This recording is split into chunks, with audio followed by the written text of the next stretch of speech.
Le verger pédagogique de Villabona, ancien nom de la commune de Villebon-sur-Yvette, a été inauguré le 15 juin 2016.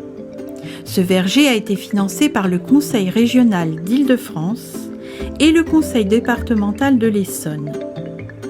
Lieu de contemplation et de dégustation, nous vous invitons pour une découverte gustative de fruits du terroir au travers d'un cheminement commenté. Le passé agricole de Villebon. En 1900, Villebon a une superficie totale de 741 hectares, répartis en 557 hectares de terres agricoles, 165 hectares de bois et 19 hectares d'habitation. Entre 1900 et 1980, l'utilisation des sols évolue considérablement.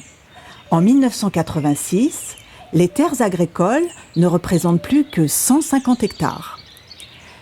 La nature du sol villebonnais est très variée.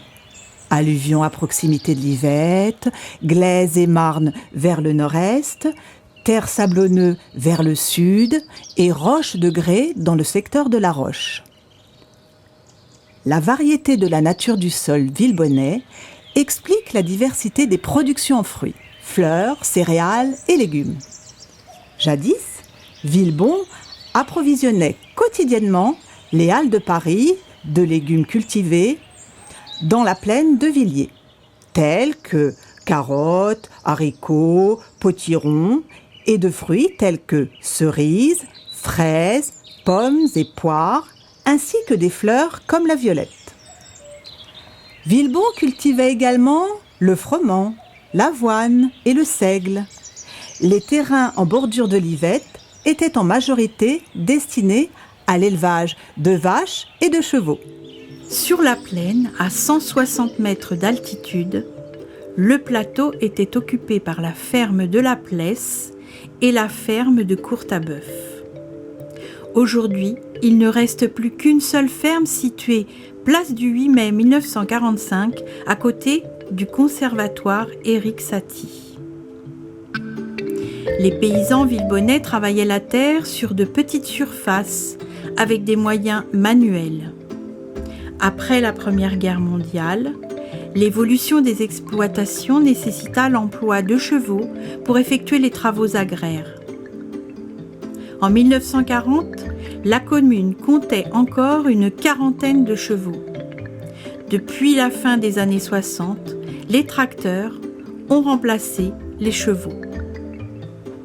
Aujourd'hui, l'agriculture villebonnaise représente une richesse écologique et économique avec ses 100 hectares en exploitation, protégés par le plan local d'urbanisme. L'activité agricole est orientée vers la culture maraîchère. Seule une famille travaille aujourd'hui notre terroir.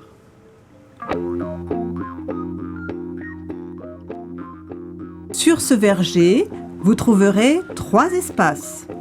Premier espace, l'espace pédagogique avec des gradins, des panneaux d'information, des pommiers, Reinette dorée de Versailles et Belle Joséphine, et des poiriers palissés, comtesse de Paris et Bessie de Chaumontel, ainsi que des fraises.